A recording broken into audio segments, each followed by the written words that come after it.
E aí, pessoal, tudo bom? Estamos aqui mais um dia para ler Harry Potter e o Cálice de Fogo. Já estamos no capítulo 14. Achou top? Ah, legal. Eu não dormi essa noite, praticamente. Eu acho que eu tive umas 2 horas e meia de sono, mas tá bom. As pessoas estão revoltadas aqui. Vamos lá, pessoal. Vamos ler porque é legal. Ela é youtuber, ela. Vamos lá, pessoal. Capítulo 14. As maldições imperdoáveis. Hoje vocês perceberam, né? Eu tô até de blusa de frio. Tá frio aqui hoje. Eu tava de cobertor, ó. O cobertor tá aqui, que eu tava coberta. Até agora. Os 2 dias seguintes transcorreram sem grandes incidentes, a não ser que se levasse em conta o sexto caldeirão derretido por Neville na aula de poções. O professor Snape, que durante as férias parecia ter alcançado novos níveis em sua gana de se vingar do garoto, deu-lhe uma detenção da qual Neville voltou com um colapso nervoso, pois teve que destripar uma barrica de iguanas. Tadinho, cara. Manda esse frio pra Brasília. Não, deixa o frio aqui, eu gosto do frio. Gosto muito. Tava com tanta saudade de usar essa blusa, vocês não têm noção. Ah, que gostoso. Você sabe por que Snape está nesse mau humor tão grande, não sabe? Perguntou Rony a Harry enquanto observavam Hermione ensinar a Neville um feitiço de limpeza para remover as tripas de iguanas presas sob suas unhas. Disse Harry, mude. Era do conhecimento de todos que Snape queria realmente o lugar de professor de artes das trevas e acabara de perdê-lo pelo 4º ano seguido. Tadinho, cara. Eu tenho dó do Snape, ele sofreu tanto a vida dele. Snape detestara todos os professores anteriores dessa matéria e demonstrara isso, mas parecia ter extrema cautela para esconder sua animosidade contra Olho Tonto Moody. Óbvio, né, gente? Ele era um Auror. E aí, Batatinha, tudo bom? Você viu o comecinho da live? Tava tocando a música de abertura do filme do Harry Potter.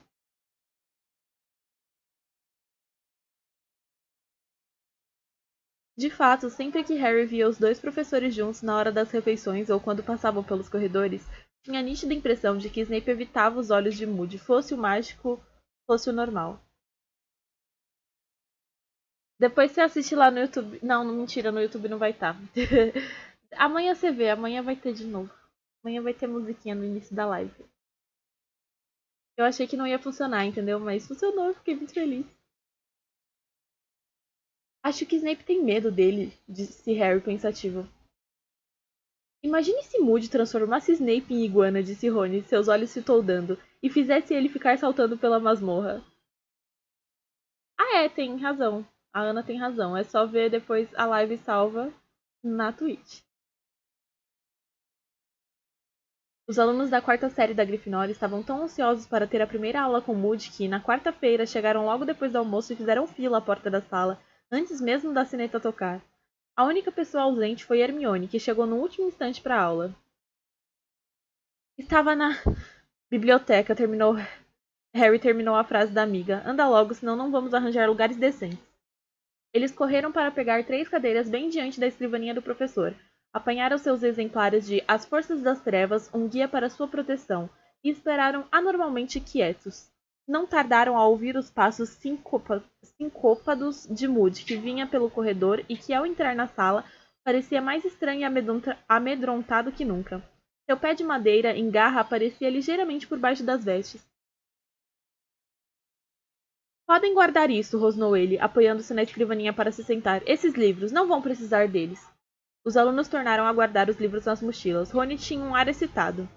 Moody apanhou a folha de chamada, sacudiu sua longa juba de cabelos grisalhos para afastá-los do rosto, contorcido e marcado, e começou a chamar os nomes. Seu olho normal percorrendo a lista e o olho mágico girando, fixando-se em cada aluno quando ele respondia. Aí a voz da pessoa vai sumindo assim, entendeu? No 10. Ah, tá. Dou sim. Me perdi aqui nas nomenclaturas. Certo então, concluiu ele quando a última pessoa confirmar a presença. Tenho uma carta do professor Lupin sobre esta turma. Parece que vocês receberam um bom embasamento para enfrentar criaturas das trevas. Estudaram bicho-papões, barretos vermelhos, mankypunks, grindelows, capas e lobisomens, correto? Houve um murmúrio geral de concordância. Mas estão atrasados, muito atrasados em maldições, disse Moody. Então estou aqui para pôr vocês em dia com o que os bruxos podem fazer uns aos outros. Tenho um ano para lhes ensinar a lidar com as forças das... Que? O senhor não vai ficar? Deixou escapar Rony. O olho mágico de Moody girou para se fixar em Rony. O garoto ficou extremamente apreensivo, mas, passado um instante, o professor sorriu. A primeira vez que Harry o via fazer isso. O efeito foi entortar mais que nunca o seu rosto muito marcado, mas de qualquer forma foi um alívio saber que ele era capaz de um gesto amigável como sorrir. Rony pareceu profundamente aliviado. Você deve ser filho do Arthur Weasley, disse Moody. Seu pai me tirou de uma enrascada há alguns dias. Vou ficar apenas este ano. Um favor especial a Dumbledore. Um ano e depois volto ao sossego da minha aposentadoria. É só assistir, cara. É só assistir. Tenho certeza que tem vários DVDs aí. Ele deu uma risada áspera e então juntou as palmas das mãos nodosas. Então, vamos direto ao assunto. Maldições. Elas têm variados graus de força e forma. Agora, segundo o Ministério da Magia, eu devo ensinar vocês as contra-maldições e parar por aí. Não devo lhes mostrar que cara têm as maldições ilegais até vocês chegarem ao 6º ano. Até lá, o Ministério acha que vocês não têm idade para lidar com elas. Mas o professor Dumbledore tem uma opinião mais favorável dos seus nervos e acha que vocês podem aprendê-las. E eu digo que quanto mais cedo souberem o que vão precisar enfrentar, melhor. Aí é complicado. Não achar os DVD é complicado. Opa. Como vão se defender de uma coisa que nunca viram? Um bruxo que pretenda lançar uma maldição ilegal sobre vocês não vai avisar o que pretende. Não vai lançá-la de forma suave e educada bem na sua cara. Vocês precisam estar preparados. Precisam estar alertas e vigilantes. A senhorita deve guardar isso, senhorita Brown, enquanto eu estiver falando. Eita, eita, eita. Lila levou um susto e corou. Estivera mostrando a Parvati o horóscopo que aprontara por baixo da carteira. Aparentemente, o olho mágico de Moody podia ver através da madeira, tão bem quanto pela nuca. Então, algum de vocês sabe que maldições são mais severamente punidas pelas leis da magia? Vários braços se ergueram hesitantes, inclusive os de Rony e Hermione. Moody apontou para Rony, embora seu olho mágico continuasse mirando Lila. Disse Rony sem muita certeza. Meu pai me falou de uma. Chama Maldição Impérios, ou coisa assim. Ah, sim, disse Moody satisfeito. Seu pai conhecia essa. Certa vez deu ao Ministério muito trabalho essa maldição Impérios. Moody se apoiou pesadamente nos pés desiguais, abriu a gaveta da escrivaninha e tirou um frasco de vidro. 3 enormes aranhas pretas corriam dentro dele. Tadinho do Rony, cara. Harry sentiu Rony se encolher ligeiramente ao seu lado. Rony detestava aranhas. Moody meteu a mão dentro do frasco, apanhou uma aranha e segurou-a na palma da mão, de modo que todos pudessem vê-la. Apontou então a varinha para o inseto e murmurou Império. A aranha saltou da mão de Moody para um fino fio de seda e começou a se balançar para frente e para trás, como se estivesse em um trapézio. Esticou as pernas rígidas e deu uma cambalhota, partindo o fio e aterrissando sobre a mesa, onde começou a plantar bananeira em círculos. Moody agitou a varinha e a aranha se ergueu em 2 patas traseiras e saiu dançando um inconfundível sapateado. Todos riram, todos exceto Moody. Acharam engraçado? Rosnou ele. Vocês gostariam se eu fizesse isso com vocês? As risadas pararam quase instantaneamente. Controle total, disse o professor em voz baixa, quando a aranha se enrolou e começou a rodar sem parar. Eu poderia fazê-la saltar pela janela, se afogar, se enfiar pela garganta de vocês abaixo. Rony teve um tremor involuntário. Há alguns anos, havia muitos bruxos e bruxas controlados pela maldição Impérios, disse Moody. E Harry entendeu que ele estava se referindo ao tempo em que Voldemort fora todo-poderoso. Foi uma trabalheira para o Ministério separar quem estava sendo forçado a agir de quem estava agindo por vontade própria. A maldição Impérios pode ser neutralizada, e vou lhes mostrar como, mas é preciso força de caráter real, e nem todos a possuem. Por isso é melhor evitar ser amaldiçoado com ela se puderem. Vigilância constante, vociferou ele, e todos os alunos se assustaram. Moody apanhou a aranha corobata e atirou-a de volta ao frasco. Mas alguém conhece mais alguma? Outra maldição ilegal? A mão de Hermione voltou a se erguer, e, para a surpresa de Harry e a de Neville também, a única aula em que Neville normalmente voluntariava informações era de herbologia, que era, sem favor algum, a matéria que ele sabia melhor. O garoto pareceu surpreso com a própria ousadia. Qual? Perguntou Moody, seu olho mágico dando um giro completo para se fixar em Neville. Tem uma, a maldição Cruciatus, disse Neville numa voz fraca, mas clara. Moody olhou Neville com muita atenção, desta vez com os 2 olhos. O seu nome é Longbottom? Perguntou ele, o olho mágico girando para verificar a folha de chamada. Neville confirmou, nervoso, com a cabeça, mas o professor não fez outras perguntas. Tornando a voltar sua atenção à classe, ele meteu a mão no frasco mais uma vez, apanhou outra aranha e colocou-a no tampo da escrivaninha, onde o inseto permaneceu imóvel, aparentemente demasiado assustado para se mexer. A maldição Cruciatus, começou Moody. Preciso de uma maior para lhes dar uma ideia, disse ele, apontando a varinha para a aranha. Engorde-o. A aranha inchou, estava agora maior do que uma tarântula. Abandonando todo o fingimento, Rony empurrou a cadeira para trás, o mais longe que pôde da escrivaninha de Moody. Cara, tadinho do Rony, velho. Tadinho. O professor tornou a erguer a varinha, apontou-a para a aranha e murmurou. Eita. Crucio! Na mesma hora, as pernas da aranha se dobraram sobre o corpo. Ela virou de barriga para cima e começou a se contorcer horrivelmente, balançando de um lado para o outro. Não emitia som algum, mas Harry teve certeza de que, se tivesse voz, estaria berrando. Moody não afastou a varinha e a aranha começou a estremecer e a se debater violentamente. Pare! Gritou Hermione com a voz aguda. Harry olhou para a amiga. Ela estava com os olhos postos não na aranha, mas em Neville, e Harry, ao seguir a direção do seu olhar, viu que as mãos do garoto se agarravam à carteira diante dele, os nós dos dedos brancos, seus olhos arregalados e horrorizados. Moody ergueu a varinha. As pernas da aranha se descontraíram, mas ela continuou a se contorcer. Redúquio! Murmurou Moody, e a aranha encolheu e voltou ao tamanho normal. Ele a repôs no frasco. Dor, explicou Moody em voz baixa. Não se precisa de anjinhos nem de facas para torturar alguém quando se é capaz de lançar a maldição Cruciatus. Ela também já foi muito popular. Certo, mas alguém conhece alguma outra? Harry olhou para os lados. Pela expressão no rosto dos colegas, ele achou que estavam todos pensando no que aconteceria com a última aranha. A mão de Hermione tremia levemente quando, pela terceira vez, ela a ergueu no ar. Sim, disse Moody olhando-a. Avada Kedavra, sussurrou a garota. Vários colegas a olharam constrangidos, inclusive Rony. Ah! Exclamou Moody, outro sorrisinho torcendo sua boca enviesada. A última é a pior. Avada Kedavra, a maldição da morte. Ele enfiou a mão no frasco e, quase como se soubesse o que a esperava, a terceira aranha correu freneticamente pelo fundo do objeto, tentando fugir aos dedos de Moody.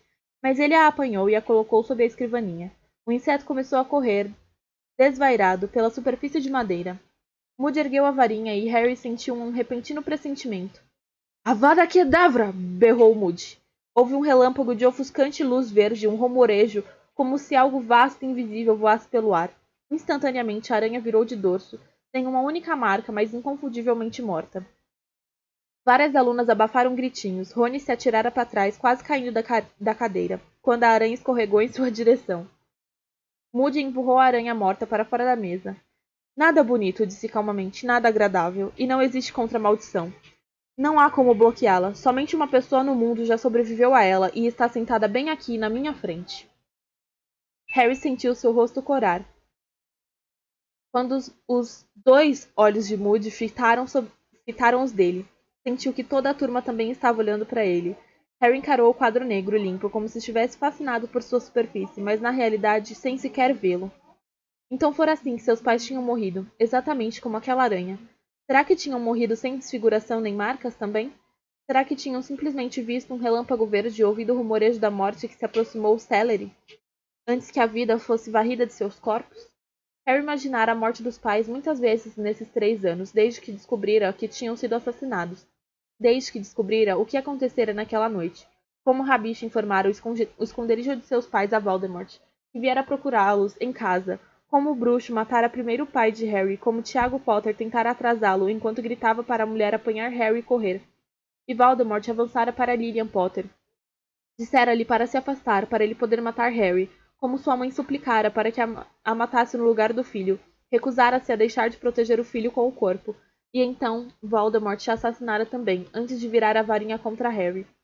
Harry conhecia esses detalhes porque ouvira a voz dos pais quando enfrentara os Dementadores no ano anterior, pois esse era o terrível poder dessas criaturas, forçar suas vítimas a reviverem as piores lembranças de suas vidas e se afogarem, impotentes, no próprio desespero. Harry teve a impressão de que Moody recomeçara a falar de muito longe. Com um enorme esforço, ele se obrigou a voltar ao presente e fixar a atenção no que o professor dizia. Avada Kedavra é uma maldição que exige magia poderosa para lançá-la. Vocês podem apanhar as varinhas agora, apontá-las para mim, dizer as palavras e duvido que consigam sequer que o meu nariz sangre. Mas isto não importa, não estou aqui para ensiná-los a lançá-la. Ora, se não há uma contramaldição, por que estou lhes mostrando essa maldição? Porque vocês precisam conhecê-la. Vocês têm que reconhecer o pior. Vocês não querem se colocar em uma situação em que precisem enfrentá-la. Vigilância permanente. Berrou ele, e a turma inteira tornou a se sobressaltar.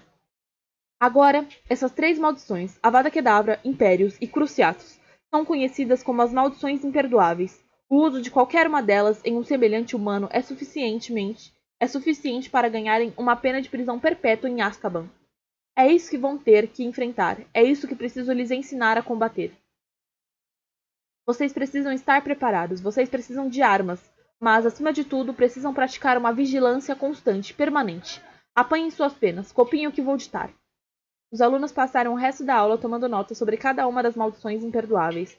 Ninguém falou até a sineta tocar. Mas quando Moody os dispensou e eles saíram da sala, explodiram em um falatório irrefreável. A maioria dos alunos discutia as maldições em tom de assombro. Você viu elas se contorcendo? E quando ele matou a aranha? Assim! Comentavam a aula, pensou Harry, como se ela tivesse sido um espetáculo fantástico, mas ele não a achara nada divertida, tampouco Hermione.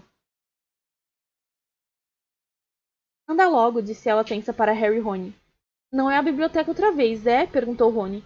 Não, respondeu a garota secamente, apontando para um corredor lateral. Neville!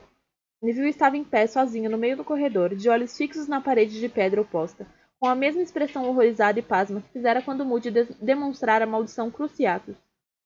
Neville, chamou Hermione de mansinho. Neville virou a cabeça. Ah, alô, disse ele, a voz mais aguda do que habitualmente. Aula interessante, não foi? Será que tem para o... será que tem para o jantar? Estou morto de fome, vocês não? Neville, você está bem? Perguntou Hermione. Ah, claro, estou ótimo, balbuciou o garoto na mesma voz anormalmente aguda. Jantar muito interessante, quer dizer, aula. O que será que tem para se comer? Rony lançou a Harry um olhar assustado. Neville, que... Mas eles ouviram às costas um som seco e metálico estranho, e ao se virarem, viram o professor Moody vindo em sua direção. Os 4 ficaram em silêncio, observando-o apreensivos, mas quando ele falou, foi com um rosado bem mais baixo e gentil do que tinham ouvido até então. Tá tudo bem, filho, disse ele a Neville. Por que não vem até a minha sala? Vamos, podemos tomar uma xícara de chá. Neville ficou ainda mais assustado ante a perspectiva de tomar chá com Moody. Ele não se mexeu nem falou. Moody virou o olho mágico para Harry. Você está bem, não está, Potter? Estou, disse Harry quase em tom de desafio. O olho azul de Moody estremeceu de leve na órbita ao examinar Harry. Então falou. Vocês têm que saber. Parece cruel, talvez, mas vocês têm que saber. Não adianta fingir. Bom, venha, Longbottom. Tenho uns livros que podem lhe interessar. Neville olhou suplicante para Harry, Ron e Hermione, mas eles não disseram nada, de modo que o garoto não teve escolha, senão se deixar conduzir, uma das mãos nodosas de Moody em seu ombro. O que foi que houve? Perguntou Rony, observando Neville e Moody virarem para outro corredor. Não sei, disse Hermione, parecendo pensativa. Mas foi uma aula e tanto, hein? Disse Rony a Harry quando se dirigiram ao salão principal. Fred e George tinham razão, não é? Ele realmente conhece o assunto, o Moody. Quando ele lançou a Avada Kedavra, o jeito com que aquela aranha simplesmente morreu, apagou na hora. Mas Rony se calou de súbito ao ver a expressão no rosto de Harry, e não tornou a falar até chegarem ao salão, quando comentou que era melhor eles começarem a preparar as predições da professora Trelawney aquela noite, porque iam demorar horas naquilo. Hermione não entrou na conversa de Harry e Rony durante o jantar, mas comeu furiosamente depressa e em seguida foi para a biblioteca. Harry e Rony voltaram à torre da Grifinória, e Harry, que não pensara em outra coisa durante todo o jantar, agora levantou o assunto das maldições imperdoáveis. Ai. Moody e Dumbledore não ficariam encrencados se o Ministério soubesse que vimos lançar as maldições? Perguntou Harry ao se aproximar da mulher gorda. Provavelmente, disse Rony, mas Dumbledore sempre fez as coisas do jeito dele, não é? E Moody, eu imagino, já anda encrencada há anos. Atacar o primeiro e fazer perguntas depois. Vê só a história das latas de lixo. Biruta. A mulher gorda girou para a frente, revelando a passagem, e eles entraram na sala comunal da Grifinória, que estava cheia e barulhenta. Eles nem falaram assim, como que a mulher gorda abriu a porta para eles? Doideira. Vamos apanhar nosso material de adivinhação, então, disse Harry. Acho que sim, gemeu Rony. Os dois subiram ao dormitório para apanhar os livros e mapas e encontraram Neville sozinho, sentado na cama lendo. Parecia bem mais calmo do que ao fim da aula de Moody, embora ainda não estivesse completamente normal. Seus olhos estavam muito vermelhos. Você está bem, Neville? Perguntou Harry. Ah, estou ótimo, obrigado. Lendo o livro que o professor Moody me emprestou. Ele mostrou o livro, Plantas Mediterrâneas e suas propriedades mágicas. Pareceu que a professora Sprout disse a ele que sou realmente bom em herbologia, disse Neville. Havia um quê de orgulho em sua voz que Harry raramente ouvira antes. O professor achou que eu gostaria deste. Repetir para Neville o que a professora Sprout dissera, pensou Harry, fora uma maneira muito delicada de animar o garoto, porque Neville raramente ouvia alguém dizer que ele era bom em alguma coisa. Era o tipo de coisa que o professor Lupin teria feito. Ai, que bonitinho, gente, eu vou chorar. Harry e Rony apanharam seus exemplares de Esclarecendo o Futuro e voltaram à sala comunal. Procuraram uma mesa e começaram a trabalhar nas predições para o mês seguinte. Uma hora mais tarde tinham feito pouco progresso, embora a mesa estivesse coalhada de pedaços de pergaminho cobertos com somas e símbolos e o cérebro de Harry estivesse enevoado, como se impregnado pela fumaça da lareira da professora Trelawney. Não tenho a menor ideia do que significa isso. Do significado disso, falou ele examinando a longa lista de cálculos. Sabe de uma coisa? Disse Rony, cujos cabelos estavam de pé de tanto o garoto passar os dedos por eles, cheio de frustração. Acho que voltamos à velha regra da adivinhação. Que? Inventar? É, disse Rony, varrendo da mesa um monte de anotações e mergulhando a pena no tinteiro para começar a escrever. Na próxima segunda-feira, disse ele quando escrevia, há grande probabilidade de eu apanhar uma tosse devido à infeliz conjunção de Marte com Júpiter. Ele ergueu os olhos para Harry. Você conhece ela, escreve uma porção de desgraças que ela engole tudo. Certo, disse Harry, amassando seu primeiro rascunho e atirando-o por cima das cabeças de um grupo de alunos do primeiro ano que conversavam. Muito bem, na segunda-feira vou correr o perigo de, me queimar. E vai mesmo, disse Rony sombriamente. Vamos ver os explosivos de novo. Ok, terça-feira vou, perder algo valioso, disse Harry, que folheava o Esclarecendo o Futuro à procura de ideias. Boa, disse Rony copiando-a. Por causa de um mercúrio, porque você não leva uma punhalada pelas costas de alguém que você pensou que fosse amigo. Legal, disse Harry anotando a sugestão, porque Vênus está na 12ª casa. E na quarta-feira acho que vou levar a pior em uma briga. Ah, eu ia ter uma briga, ok, vou perder uma aposta. É, você vai apostar que vou ganhar a minha briga. As coisas que os garotos inventam pra colocar na resposta da lição, né? Os garotos continuaram a inventar predições que foram se tornando mais trágicas por mais uma hora, enquanto a sala comunal se esvaziava à medida que as pessoas iam se deitar. Vicente foi até os dois, deu um salto leve para uma cadeira vazia e mirou Harry misteriosamente, de um modo semelhante ao de Hermione, quando sabia que os garotos não estavam fazendo o dever de casa direito. Que gato esperto, né? Gato inteligente. Correndo o olhar pela sala, tentando pensar em alguma desgraça que ainda não tivesse usado, Harry viu Fred e George sentados juntos à parede oposta, as cabeças encostadas uma na outra, as penas na mão, examinando um pedaço de pergaminho. Era muito estranho ver os dois escondidos em um canto, trabalhando em silêncio. Em geral, eles gostavam de ficar no meio da confusão e de serem o centro das atenções. Havia um certo sigilo no jeito como estudavam um único pergaminho, e Harry se lembrou dos dois sentados juntos escrevendo alguma coisa lá na toca. Ele pensara na época que era outro formulário para as genialidades do Weasley, mas desta vez parecia diferente. Senão, eles com certeza teriam deixado Lino Jordan participar da travessura. Harry ficou imaginando se teria alguma coisa a ver com a inscrição no torneio Tribruxo. Enquanto Harry observava, George sacudiu a cabeça para Fred, rabiscou alguma coisa com a pena e disse num tom muito baixo que, mesmo assim, ecoou pela sala quase deserta. Não, assim parece que nós o estamos acusando. Temos que ter cuidado. Então George deu uma olhada na sala e viu que Harry observava. Harry sorriu e voltou depressa às suas predições. Não queria que George pensasse que ele estava bisbilhotando. Logo depois, os gêmeos enrolaram um pergaminho, deram boa noite e foram se deitar. Fred e George tinham saído havia uns 10 minutos quando o buraco do retrato se abriu e Hermione entrou na sala comunal, trazendo um rolo de pergaminho em uma das mãos e uma caixa cujo conteúdo fazia barulho na outra. Bichento arqueou as costas, ronronando. Alô, disse ela, acabei. Eu também, disse Rony em tom triunfante, largando a pena. Hermione se sentou, deixou as coisas que carregava em uma poltrona vazia e puxou as predições de Rony para ver. Não vai ter um mês nada bom, hein? Disse ela ironicamente, quando o bichento veio se enroscar em seu colo. Bom, pelo menos estou prevenido, bocejou Rony. Você parece que vai se afogar 2 vezes, disse a garota. Avô é, disse Rony, baixando os olhos para suas predições. É melhor eu trocar uma delas por um acidente com um hipogrifo desembestado. Você não acha que está um pouco óbvio que você inventou isso? Isso tudo? Perguntou Hermione. Como é que você se atreve? Exclamou Rony, fingindo-se ofendido. Estivemos trabalhando como elfos domésticos aqui. Hermione ergueu as sobrancelhas. É só uma expressão, acrescentou ele depressa. Harry pousou a pena, tendo acabado de predizer a própria morte por decapitação. O que é que tem nessa caixa? Perguntou ele, apontando-a. Engraçado você perguntar, respondeu a garota com um olhar feio para Rony. Tirou então a tampa e mostrou o conteúdo aos garotos. Dentro haviam 50 distintivos de cores diferentes, mas todos com os mesmos dizeres. F-A-L-E.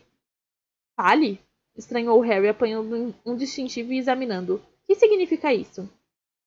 Não é fale, protestou Hermione impaciente. É F-A-L-E, quer dizer Fundo de Apoio à Liberação dos Elfos. Nunca ouvi falar nisso, disse Rony. Ora, é claro que não ouviu, disse Hermione energicamente. Acabei de fundar o movimento. Como você vai ter ouvido antes se ela acabou de fazer o negócio todo? Ah, é? Disse Rony com um ar levemente surpreso. E quantos membros já tem? Bom, se vocês dois se alistarem, 3. E você acha que queremos andar por aí usando os distintivos que dizem fale? É? Falou Rony. F-A-L-E, corrigiu Hermione irritada. Eu ia pôr fim ao abuso ultrajante dos nossos irmãos mágicos e campanha para mudar sua condição, mas não dava certo, então fale é o título do nosso manifesto. Ela brandiu um rolo de pergaminho para os garotos. Andei pesquisando minuciosamente na biblioteca. A escravatura dos elfos já existe há séculos. Custa acreditar que ninguém tenha feito nada contra ela até agora. Hermione, abra bem os ouvidos, disse Rony em voz alta. Eles gostam disso. Gostam de ser escravizados. A curto prazo, os nossos objetivos, disse Hermione falando ainda mais alto do que o amigo e agindo como se não tivesse ouvido uma única palavra. São obter para os elfos um salário mínimo justo e condições de trabalhos decentes. A longo prazo, os nossos objetivos incluem mudar a lei que proíbe o uso da varinha e tentar admitir um elfo no departamento para regulamentação e controle das criaturas mágicas, porque eles são vergonhosamente subrepresentados. E como é que vamos fazer tudo isso? Perguntou Harry. Vamos começar recrutando novos membros, disse Hermione feliz. Achei que 2 ciclos para entrar, o que paga o distintivo e o produto da venda, pode financiar a distribuição de folhetos. Você é o tesoureiro, Rony. Tem lá em cima uma latinha para você fazer a coleta. E você, Harry, o secretário. Por isso você talvez queira anotar tudo o que estou dizendo agora para registrar a nossa primeira reunião. Houve uma pausa em que Hermione sorriu radiante para os dois, e Harry se dilacerou entre a exasperação com a amiga e a vontade de rir da cara de Rony. O silêncio foi quebrado, não por Rony, que de qualquer maneira parecia estar temporariamente mudo de espanto, mas por umas batidinhas leves na janela. Harry correu os olhos pela sala, agora vazia, e viu, iluminada pelo luar, uma coruja branquíssima encarapitada no peitoril da janela. Edwige! Gritou ele, precipitando-se pela sala para abrir a janela do lado oposto. Edwige entrou, voou pela sala e pousou na mesa em cima das predições de Harry. Até que enfim! Exclamou Harry correndo atrás da coruja.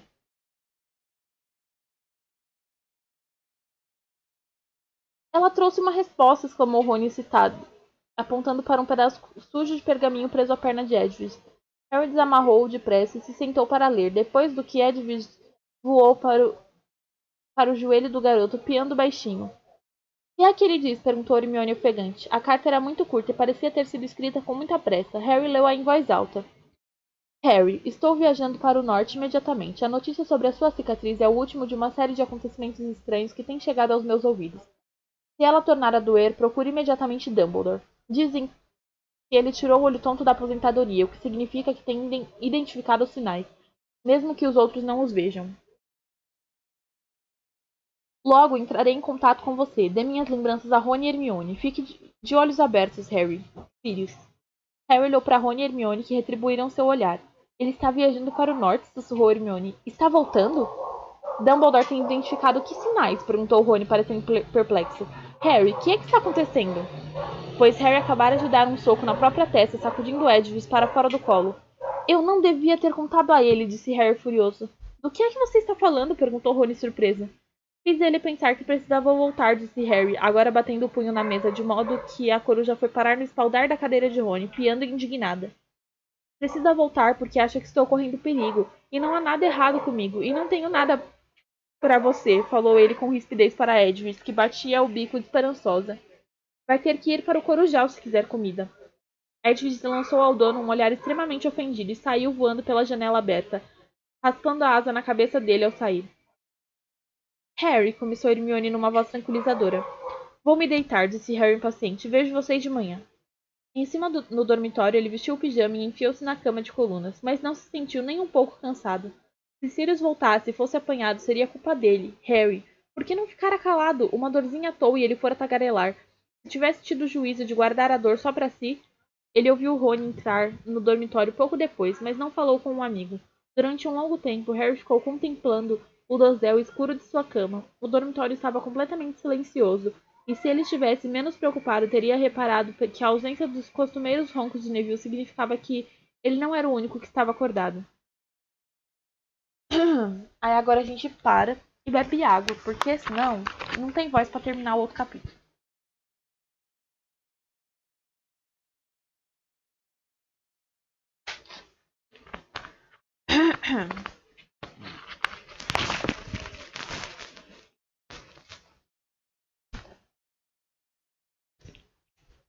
Ai, ai. Ah, eu tô de blusa de frio e de shorts, né? Muito bonito isso. Capítulo 15. Bilbatons e Durmstrang. Logo cedo, na manhã seguinte, Harry acordou com um plano inteiramente formado na cabeça, como se o seu cérebro adormecido tivesse trabalhado naquilo a noite toda. Ele se levantou e se vestiu à luz fraca do amanhecer, saiu do dormitório sem acordar Rony e desceu para o salão comunal, àquela hora deserto. Ali apanhou um pedaço de pergaminho na mesa, em cima da qual ainda se achava o dever de adivinhação, e escreveu a seguinte carta. Caro Sirius, acho que imaginei a dor na minha cicatriz. Eu estava quase dormindo quando lhe escrevi a última carta. Você não precisa voltar, vai tudo bem aqui, não se preocupe comigo, sinto a cabeça completamente normal. Harry. Depois, Harry passou pelo buraco do retrato, subiu as escadas do castelo silencioso. Só foi detido brevemente por Pirraça, que tentou virar um enorme vaso em cima dele, no meio do corredor do quarto andar, e finalmente chegou ao corujal, que ficava no alto da torre, oeste. Beber água é bom, tá vendo? De vez em quando, assim, ó, pra molhar a garganta, como dizem os mais antigos, para molhar a palavra. Entendeu? O corujal era uma sala circular revestida de pedra, um tanto fria e varrida por correntes de vento, porque nenhuma das janelas tinha vidro. O chão era coberto de palha, titica de coruja, esqueletos de ratos e arganazes que as corujas regurgitavam. Centenas e mais centenas de corujas de todas as espécies imagináveis estavam aninhadas ali, em puleiros que subiam até o alto da torre. Quase todas adormecidas, embora aqui e ali um redondo olho cor de âmbar olhasse feio para o garoto. Harry localizou Edwige aninhada entre uma coruja das torres e uma coruja castanho-amarelada. E correu para ela, escorregando um pouco no chão coberto de excremento. Levou um certo tempo para convencê-la a acordar e olhar para ele, porque sua coruja não parava de mudar de lugar no puleiro, virando-lhe o rabo. Evidentemente, continuava furiosa com a falta de gratidão que ele demonstrara na noite anterior. Por fim, foi a insinuação de Harry que ela poderia estar demasiado cansada e que talvez ele pedisse pichitinho emprestado a Rony, que a fez esticar a perna e permitir ao dono amarrar nela a carta. Coruja, né? Acha ele, tá bem? Pediu Harry alisando o dorso de Edwige enquanto a levava no braço até uma das aberturas na parede. Antes que os dementadores façam isso. Ela lhe deu uma mordidinha no dedo, talvez com mais força do que normalmente teria feito, mas mesmo assim piou baixinho e de uma maneira que o deixou tranquilo. Em seguida abriu as asas e levantou o voo para o céu do amanhecer. Harry observou-a desaparecer de vista com a conhecida sensação de mal-estar no estômago. Antes tivera tanta certeza de que a resposta de Sirius aliviaria suas preocupações em vez de aumentá-las. Isso foi uma mentira, Harry, falou Hermione com severidade ao café da manhã quando o garoto contou a ela e a Rony o que fizera. Você não imaginou que sua cicatriz estava doendo e sabe muito bem disso. E daí, retrucou Harry, ele não vai voltar para Azkaban por minha causa. Esquece, disse Rony com aspereza a Hermione quando ela abriu a boca para continuar a discussão, e uma vez na vida, a garota atendeu ao amigo e se calou. Harry fez o que pôde para não se preocupar com Sirius nas semanas seguintes. É verdade que não conseguia deixar de olhar para os lados ansiosamente toda manhã quando as corujas chegavam trazendo o correio. E tarde da noite, antes de dormir, tinha horríveis visões em que Sirius era encurralado pelos dementadores em alguma rua escura de Londres. Mas entre um momento e outro ele tentava não pensar no padrinho. Desejou que ainda tivesse o quadribol para distraí-lo. Nada dava tão certo para uma cabeça preocupada quanto um treino exaustivo. Por outro lado, as aulas estavam se tornando cada vez mais difíceis e exigindo que se esforçasse mais do que nunca, principalmente a de defesa contra as artes das trevas. Para a surpresa dos alunos, o professor Moody anunciara que ia lançar a maldição Império sobre cada um deles, a fim de demonstrar o seu poder e verificar se conseguiam resistir aos seus efeitos. Mas se o senhor disse que é ilegal, professor? Perguntou Hermione incerta quando Moody afastou as carteiras com um movimento amplo da varinha, deixando uma clareira no meio da sala. O senhor disse que usá-la contra outro ser humano era... Dumbledore quer que vocês aprendam qual é o efeito que ela produz em uma pessoa, disse Moody, o olho mágico girando para a garota e se fixando nela sem piscar, com uma expressão misteriosa. Se a senhorita preferir aprender pelo método difícil, quando alguém a lançar contra a senhorita para controlá-la, para mim está bem. A senhorita está dispensada da aula. Pode se retirar. Ele apontou um dedo nodoso para a porta. Hermione ficou muito vermelha e murmurou alguma coisa no sentido de que a pergunta não significava que ela quisesse sair. Harry e Rony sorriram um para o outro. Eles sabiam que Hermione preferia beber um pus de bubotúberas do que perder uma lição daquela importância. O professor começou a chamar os alunos à frente e a lançar a maldição sobre eles, um de cada vez.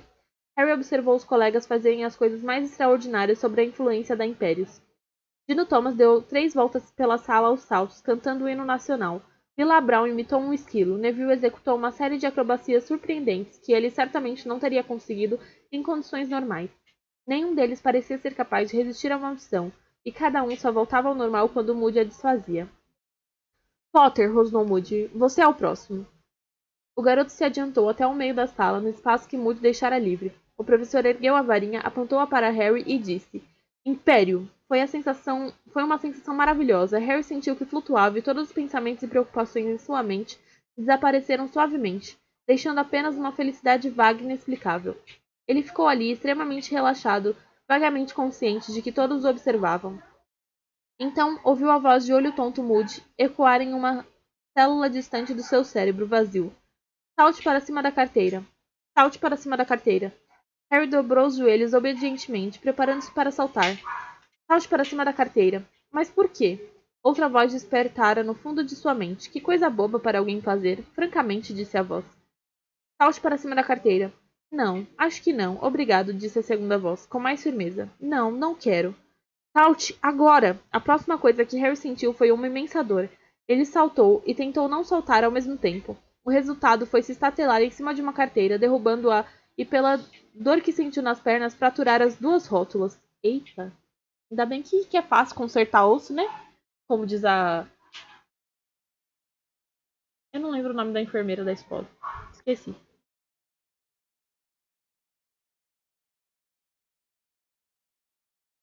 Agora está melhor, rosnou a voz de Moody, e de repente Harry percebeu que a sensação de vazio e os ecos tinham desaparecido de sua mente.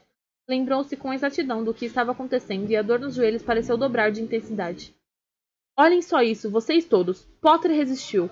Lutou contra a maldição e quase a venceu. Vamos experimentar de novo, Potter, e vocês prestem atenção. Observem os olhos dele. É onde vocês vão ver. Muito bem, Potter, muito bem mesmo. Eles vão ter trabalho para controlar você. Pelo jeito que ele fala, resmungou Harry ao sair mancando da aula de defesa contra as artes das trevas, uma hora depois. Moody insistira que Harry mostrasse do que era capaz, 4 vezes seguidas, até o garoto conseguir resistir inteiramente à maldição. A gente poderia pensar que vai ser atacado a qualquer momento. É, eu sei, respondeu Rony, que estava saltitando um passo sim, outro não. Tivera muito mais dificuldade com a maldição do que Harry, embora Moody lhe garantisse que os efeitos passariam até a hora do almoço. Falando em paranoia, Rony espiou nervosamente por cima do ombro para verificar se estavam mesmo fora do campo de audição de Moody, e continuou. Não me admira que tenham ficado contentes em se livrar dele no ministério. Você ouviu quando ele contou aos Simas o que fez com a bruxa que gritou "Bu!" atrás dele no dia 1º de abril? E quando é que a gente vai ler Como Resistir à Maldição Impérios com todo o resto que tem para fazer?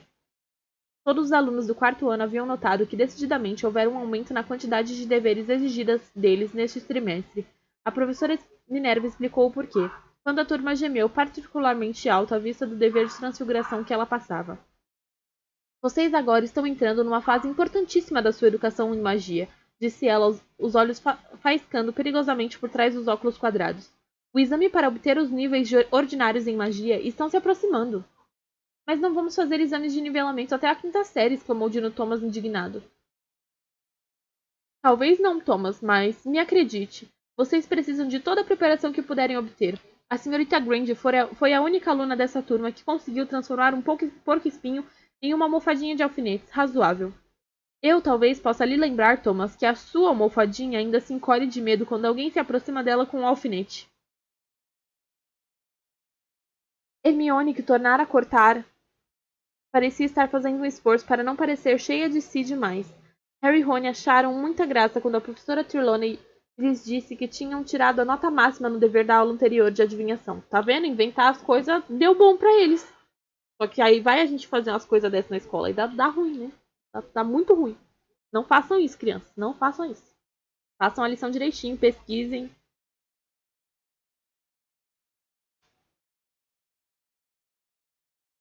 Ela leu longos trechos das predições que eles fizeram, comentando a impassível aceitação dos horrores que os aguardavam. Mas os garotos não acharam tanta graça quando ela pediu que fizessem outra projeção para dali a 2 meses. Eles tinham quase esgotado as ideias para catástrofes. Entre mentes, o professor Binns, o fantasma que ensinava história da magia, mandou-os escrever ensaios semanais sobre a revolta dos duendes no século XVIII. O professor Snape estava obrigando-os a pesquisar antídotos. A turma levou o dever a sério, porque ele insinuou que talvez envenenasse um deles antes do Natal para ver se o antídoto que encontrassem faria efeito. O professor Flitwick lhes pedira que lessem mais 3 livros em preparação para a aula de feitiços convocatórios. E até Hagrid aumentara a carga de trabalho de seus alunos. Os explosivos estavam crescendo em um ritmo excepcional, dado que ninguém ainda descobrira o que comiam. Hagrid estava encantado, e como parte da pesquisa, sugeriu que fossem à sua cabana em noites alternadas para observar os bichos e tomar notas sobre o seu extraordinário comportamento. Eu não vou, disse Draco Malfoy com indiferença, quando o professor fez essa proposta com ar de Papai Noel, tirando um brinquedo... Um brinquedo? Um brinquedo muito vistoso do saco. Já vejo bastante dessas nojeiras durante as aulas, obrigado. O sorriso desapareceu do rosto de Hagrid. Você vai fazer o que mando, rosnou ele, ou vou arrancar uma folha do livro do professor Moody. Ouvi falar que você ficou muito bem de Doninha Malfoy.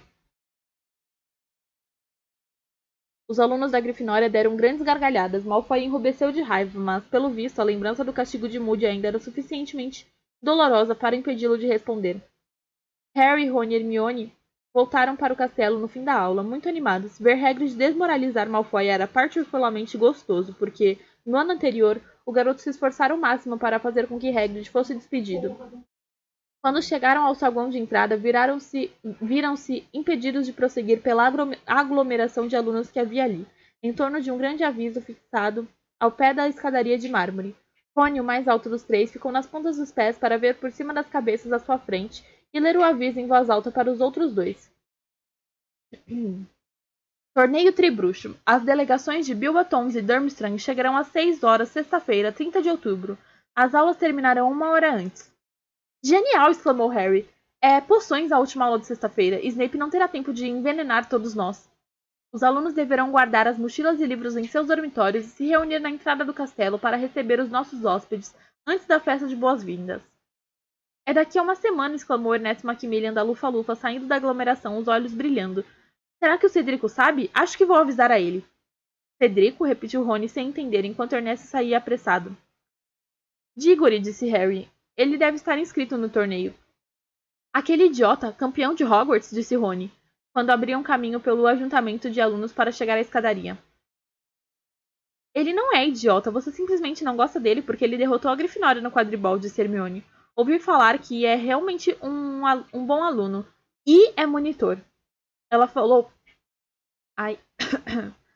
Ela falou isso como se encerrasse a questão. Você só gosta dele porque ele é bonito, respondeu Rony com desdém. Perdão, eu não gosto de pessoas só porque são bonitas, retrucou Hermione indignada. Rony fingiu que pigarreava alto. um som que, estranhamente, lembrava Lockhart. A fixação do aviso no saguão de entrada teve um efeito sensível nos moradores do castelo. Durante a semana seguinte, parecia haver um assunto nas conversas onde quer que Harry fosse: o torneio tribruxo. Os boatos voavam de um aluno para outro como um germe excepcionalmente contagioso. Quem ia tentar ser o campeão de Hogwarts? O que é que o torneio exigia? E em que os alunos de Beauxbatons e Durmstrang se diferenciavam deles? Harry notou também que o castelo estava sofrendo uma faxina mais do que rigorosa. Vários retratos encardidos tinham sido escovados para paredes para descontentamento dos retratos, que se sentavam encolhidos nas molduras, resmungando sobriamente e fazendo caretas ao apalpar os rostos vermelhos. As armaduras de repente brilhavam e mexiam sem ranger, e Argo Filch, o zelador, estava agindo com tanta agressividade com os alunos que se esquecessem de limpar os sapatos que aterrorizou 2 garotas do primeiro ano, levando-as à histeria. Outros funcionários também pareciam estranhamente tensos.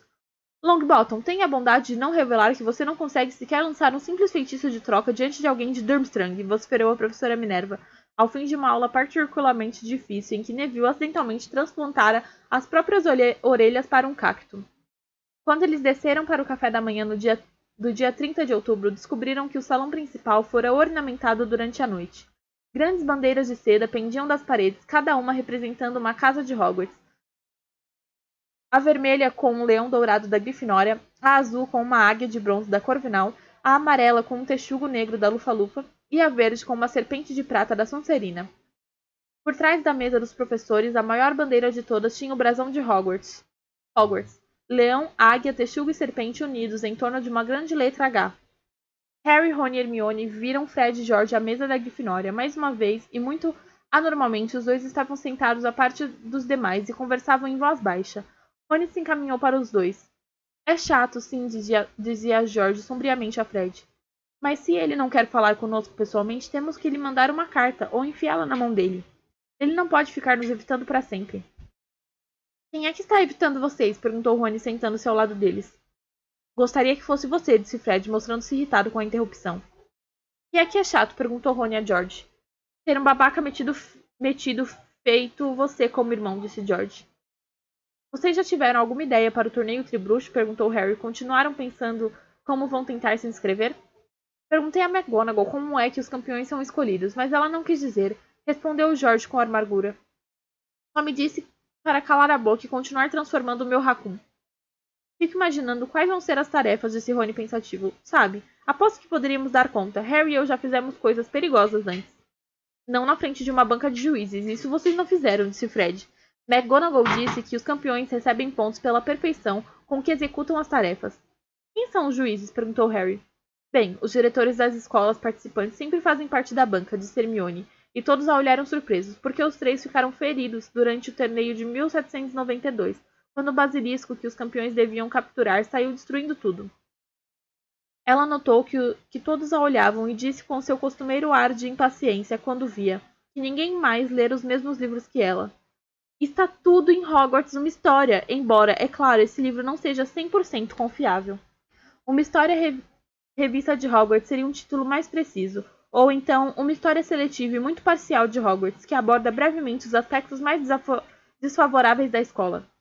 Do que é que você está falando? Perguntou Rony, embora Harry soubesse o que vinha pela frente. Elfos domésticos, disse Hermione em voz alta, comprovando que Harry acertara.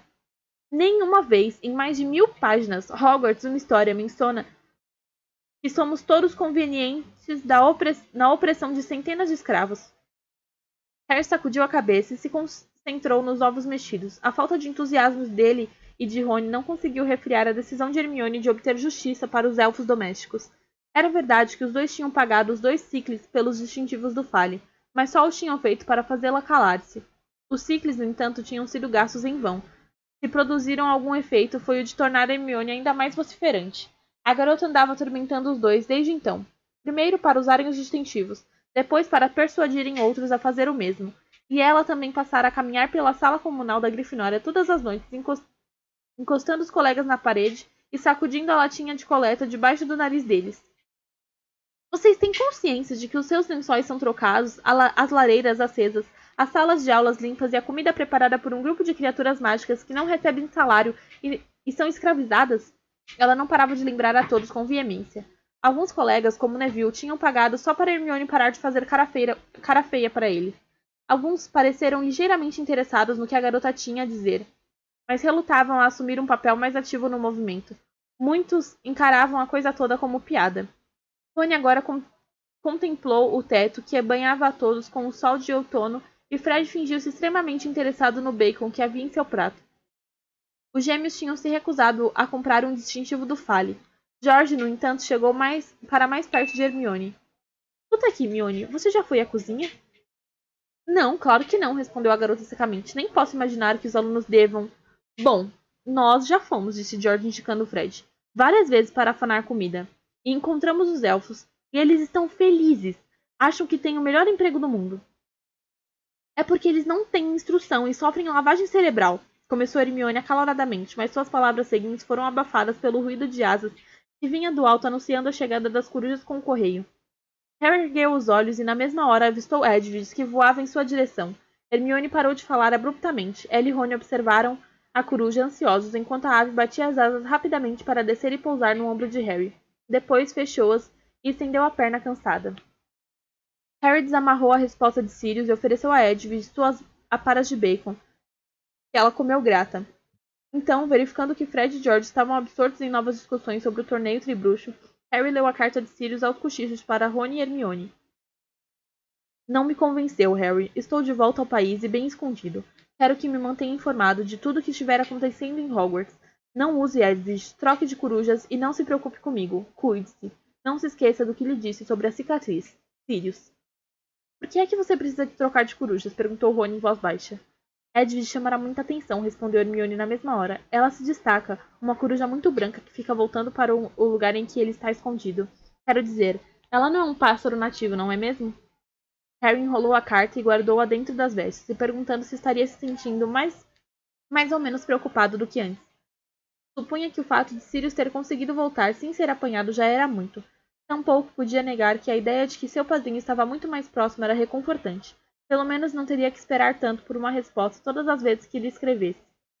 Obrigado, Edwige, disse acariciando-a. Ela piou sonolenta, meteu o bico rapidamente no cálice de suco de laranja do garoto, depois tornou a levantar voo, visivelmente desesperada para tirar um longo sono no corujal.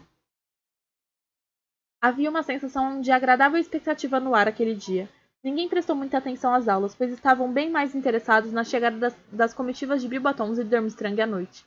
Até poções foi mais tolerável do que de costume, porque durou meia hora menos. Quando a sineta tocou mais cedo, Harry, Ron e Hermione subiram depressa para a torre da Grifinória, largaram as mochilas e os livros conforme as instruções que tinham recebido, vestiram as capas e desceram correndo para o saguão de entrada. Os diretores das casas estavam organizando os alunos em filas. Weasley, endirente o chapéu, disse a professora Minerva secamente a Rony. Senhorita Patil, tire essa coisa ridícula dos cabelos. Parvati fez cara de feia e retirou o enorme enfeite de borboleta da ponta da trança.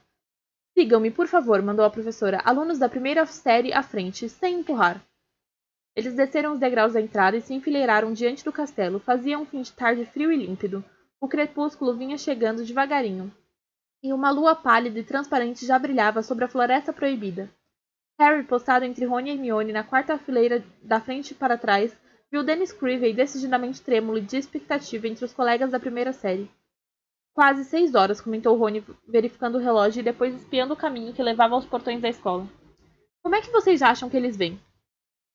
De trem? Duvido, respondeu Hermione. Como então? Vassouras? Arriscou Harry, erguendo os olhos para o céu estrelado. Acho que não. Não vindo de tão longe. De chave de portal? Aventurou Rony. Ou quem sabe, aparatando, talvez tenham permissão de fazer isso antes dos 17 anos no lugar de onde vem. Não se pode aparatar nos terrenos de Hogwarts. Quantas vezes tenho que repetir isso a vocês? Falou Hermione com impaciência. Os garotos examinavam excitados e atentos os jardins, cada vez mais escuros. Mas nada se movia. Tudo estava quieto, silencioso, como sempre. Harry começava a sentir frio. Desejou que os visitantes chegassem logo. Talvez os estudantes estrangeiros estivessem preparando uma entrada teatral. Lembrou-se do que o Sr. Weasley dissera no acampamento antes da Copa Mundial de Quadribol. Sempre os mesmos. Não resistimos à tentação de fazer farol quando nos reunimos. E então Dumbledore falou em voz alta da última fileira, onde aguardava os outros professores. Ah, a não ser que eu muito me engane, a delegação de Bilbatons está chegando. Onde? Perguntaram muitos alunos ansiosos, olhando em diferentes direções. Ali! Gritou um aluno da sexta série apontando para o céu sobre a floresta. Alguma coisa grande, muito maior do que uma vassoura, ou, na verdade, 100 vassouras, voava em alta velocidade pelo céu azul escuro em direção ao castelo, e se tornava cada vez maior. É um dragão? Gritou esganiçado uma aluna da primeira série, perdendo completamente a cabeça. Deixa de ser burra, é uma casa voadora, disse Dennis Creevey. O palpite de Dennis estava mais próximo, quando a sombra gigantesca e escura sobrevoou as copas das árvores da Floresta Proibida, e as luzes que brilhavam nas janelas do castelo a iluminaram. Eles viram uma enorme carruagem azul clara do tamanho de um casarão que voava para eles, puxada por 12 cavalos alados, todos baios, cada um parecendo um elefante de tão grande.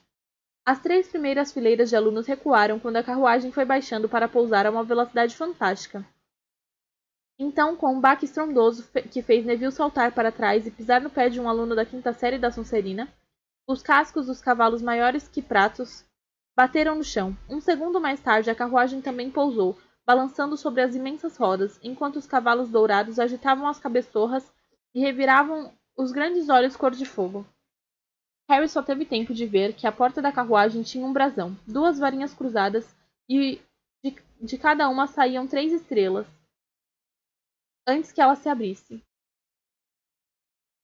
Um garoto de vestes azul clara saltou da carruagem, curvado para a frente, mexeu por um momento em alguma coisa que havia no chão da carruagem e abriu uma escadinha de ouro. Em seguida, recuou respeitosamente. Então Harry viu um sapato preto e lustroso sair de dentro da carruagem, um sapato do tamanho de um trenó de criança, acompanhado quase imediatamente pela maior mulher que ele já vira na vida. O tamanho da carruagem e dos cavalos ficou imediatamente explicado. Algumas pessoas exclamaram.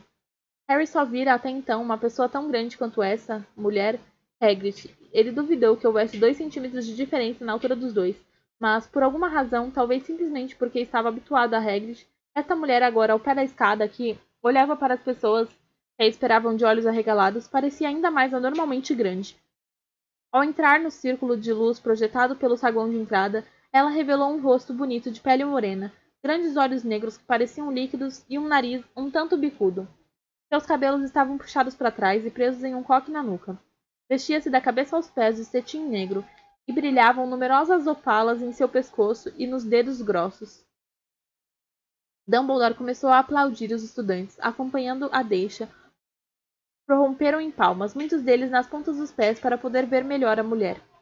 O rosto dela se descontraiu em um gracioso sorriso e ela se dirigiu a Dumbledore, estendendo a mão faiscante de anéis. O diretor, embora alto, mal precisou se curvar para beijar-lhe a mão. Minha cara, Madame Maxime, disse. Bem-vinda a Hogwarts. Dumbledore, disse Madame Maxime com uma voz grave. Espero encontrá-lo de boa saúde. Excelente, obrigado, respondeu Dumbledore. Meus alunos, disse Madame Maxime, acenando descuidadamente uma de suas enormes mãos para trás. Harry, cuja atenção estivera focalizada inteiramente em Madame Maxime, reparou então que uns 12 garotos e garotas, todos pelo físico, no fim da adolescência, haviam descido da carruagem e agora estavam parados atrás de Madame Maxime. Eles tremiam de frio, o que não surpreendia, pois suas vestes eram feitas de finíssima seda e nenhum deles usava capa. Alguns tinham sem morrer. Alguns tinham enrolados echarpes e chales na cabeça, pelo que Harry pôde ver de seus rostos. Estavam à enorme sombra de sua diretora. Eles olhavam para o castelo com uma expressão apreensiva. Karkaroff já chegou? Perguntou Madame Maxime. Deve estar aqui a qualquer momento, disse Dumbledore. Gostaria de esperar aqui para recebê-lo ou prefere entrar para se aquecer um pouco? Me aquecer, acho. Mas os cavalos... O nosso professor de trato das criaturas mágicas ficará encantado de cuidar deles, disse Dumbledore. Assim que terminar de resolver um probleminha que ocorreu com alguns de seus outros protegidos. Explosíveis, murmurou Rony para Harry rindo-se. Meus corcéis exigem um tratador forte, disse Madame Maxime, com uma expressão de dúvida quanto à capacidade de um professor de trato das criaturas mágicas em Hogwarts para dar conta da tarefa. Eles não são muito fortes. Quer dizer, eles são muito fortes. Posso lhe assegurar que Hagrid poderá cuidar da tarefa, disse o diretor sorrindo. Ótimo, disse Madame Maxime, fazendo uma ligeira reverência. Por favor, informe a esse Hagrid que os cavalos só bebem uísque de um malte. Farei isso, respondeu Dumbledore, retribuindo a reverência. Venham, disse Madame Maxime imperiosamente aos seus alunos e o pessoal de Hogwarts se afastou para deixá-los subir os degraus de pedra. De que tamanho você acha que os cavalos de Durmstrang vão ser? Perguntou Simas Finnegan, esticando-se por trás de Lilá e Parvati para falar com Harry e Rony. Bom, se eles forem maiores do que esses, nem Hagrid vai ser capaz de cuidar deles, comentou Harry. Isto é, se ele já não foi atacado pelos explosivos. Qual será o problema com eles? Talvez tenham fugido, arriscou Rony esperançoso. Ah, não diz uma coisa dessas, falou Hermione com um arrepio. Imaginem aqueles bichos soltos pela propriedade. Eles continuaram parados, agora tremendo um pouco de frio, à espera da delegação de Durmstrang. A maioria das pessoas contemplava o céu, esperançosa. Durante alguns minutos, o silêncio só foi interrompido pelos cavalões de Madame Maxime que resfolegavam e pateavam. Mas então... Vocês estão ouvindo alguma coisa? Perguntou Rony de repente. Harry prestou atenção. Um barulho alto e estranho chegava a eles, através da escuridão. Um ronco abafado mesclado a um ruído de sucção, como se um imenso aspirador de pó estivesse se deslocando pelo leito de um rio. O lago! Berrou Lino Jordan apontando. Olhem para o lago! De sua posição, no alto dos gramados, de onde descortinavam a propriedade, eles tinham uma visão desimpedida da superfície escura e lisa da água. Exceto que ela, repentinamente, deixara de ser lisa. Ocorria alguma perturbação no fundo do lago. Grandes bolhas se formavam no centro, e suas ondas agora quebravam nas margens de terra. E então, bem no meio do lago, apareceu um rodamuinho, como se alguém tivesse retirado uma tampa gigantesca do seu leito. Algo que parecia um pau comprido e preto começou a emergir lentamente do rodamuinho, e então Harry avistou o velame. É um mastro, disse ele a Rony e Hermione. Lenta e imponentemente, o navio saiu das águas, refulgindo ao luar. Tinha uma estranha aparência esquelética, como se tivesse ressuscitado de um naufrágio, e as luzes fracas e enevoadas que brilhavam nas escotilhas lembravam olhos fantasmagóricos. Finalmente, com uma grande espalhação de água, o navio emergiu inteiramente, balançando nas águas turbulentas, e começou a deslizar para a margem. Alguns momentos depois, ouviram a âncora ser atirada na água rasa e o baque surdo de um pranchão ao ser baixado sobre a margem. Havia gente desembarcando. Os garotos viram silhuetas passarem pelas luzes das escotilhas. Os recém-chegados pareciam ter físicos semelhantes aos de Crabbe e Goyle. Mas então, quando subiram as encostas dos jardins e chegaram mais próximos à luz que saía do saguão de entrada, Harry viu que aquela aparência maciça se devia às capas de peles de fios longos e despenteadas que estavam usando. Mas o homem que os conduzia ao castelo usava peles de um outro tipo, sedosas e prateadas como seus cabelos. Dumbledore, cumprimentou ele cordialmente, ainda subindo a encosta. Como vai, meu caro? Como vai? Otimamente, obrigado, professor Karkaroff. O homem tinha uma voz ao mesmo tempo engraçada e untuosa. Quando ele entrou no círculo de luz das portas do castelo, os garotos viram que era alto e magro como Dumbledore, mas seus cabelos brancos eram curtos e a barbicha, que terminava em um cachinho, não escondia inteiramente o seu queixo fraco. Quando alcançou Dumbledore, apertou-lhe a mão com as suas duas. Minha velha e querida Hogwarts! Exclamou, erguendo os olhos para o castelo e sorrindo. Seus dentes eram um tanto amarelados, e Harry reparou que seu sorriso não abrangia os olhos, que permaneciam frios e astutos. Como é bom estar aqui! Como é bom! Victor! Venha para o calor. Você não se importa, Dumbledore? Victor está com um ligeiro resfriado. Karkaroff fez sinal para um de seus estudantes avançar. Quando o rapaz passou, Harry viu de relance um nariz grande e curvo, e sobrancelhas escuras e espessas. Não precisava do soco que Rony lhe deu no braço, nem do cochicho da orelha para reconhecer aquele perfil. Harry, é o Krum! E assim acabou mais um capítulo, pessoal. Beijo pro pessoal do YouTube.